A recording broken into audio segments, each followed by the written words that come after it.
Hey guys, আসসালামু আলাইকুম। আপনারা কেমন আছেন? আশা করি আপনারা সবাই ভালো আছেন। তো দেখেন, লক্ষ্মীপুর কামে আসি সারি আমার কি অবস্থা। এক আটি দানা বাচ্ছে সর্বনিম্ন হলে 1 কেজির দানা।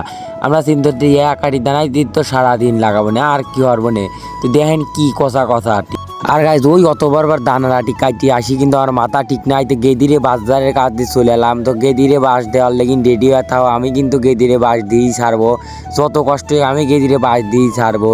তো আমার ভিডিওত গেদিরে বাঁশ না দিলে আবার আমার বাটের ভাত হজম হয় না। তো বাঁশ কোন গেদির দেবো আপনারা শুধু কমেন্ট করে বল। আর গাইজ বুধ যাবির বসি দেই গেদিরা আমার লেকিন মোষের গাড়ি রেডি হয়ে যায়। তো আমরা কই না, আমরা আটি রওনা দিয়েছে আমার ভাইরা কাকারা। তো আমরা আবার মোষের গাড়ি দরকার, যাও গেদি তুমি বাচ্চা। আরে দেন এমন জায়গায় কামে আইসি রে ভাই, খালি নিয়ে যাচ্ছে।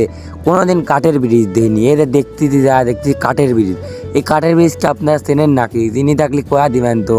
জীবনে তো কাঠের ব্রিজ দেয়নি, আবার আসি দেখতেছি কাঠের ব্রিজ। কত সুন্দর ব্রিজ, কিন্তু কুয়াশা পড়ছে, ভালো দেখা যাচ্ছে না। মোবাইলে ক্যামেরা ভালো রতো, গরিব মানুষ আমরা, সেদিন ভালো দেখা যাচ্ছে না। তো দেন কাঠের ব্রিজটা কিন্তু বড়ই।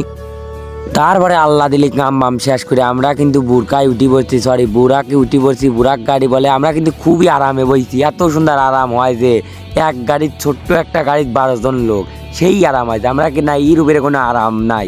এটা বুঝে লোক বসে লাগছে, খুব আরাম লাগছে। গেদার কিন্তু কোলের ফর বসাই দিয়ে, এই কিনার গেদারও কোলের ফর বসছে। আমি মধ্যে একাই বইছি, মধ্যে চিপাচিপি হচ্ছে বা।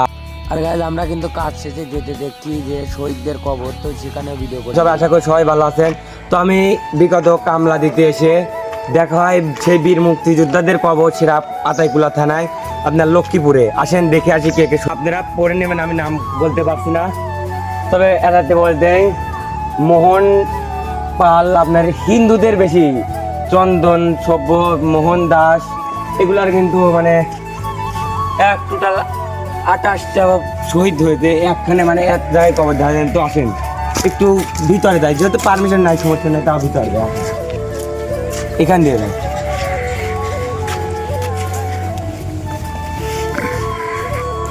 এইখানে কিন্তু ভাইদের কবর দেওয়া হয়েছে, শহীদ হয়েছে।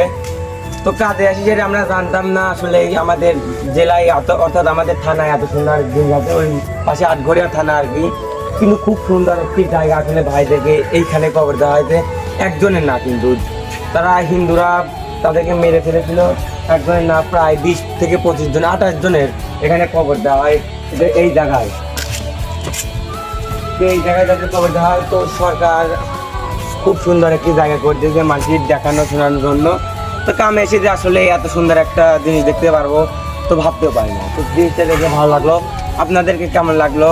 যদি ভালো লাগে থাকে তাহলে কমেন্টে বলে যান। ধন্যবাদ।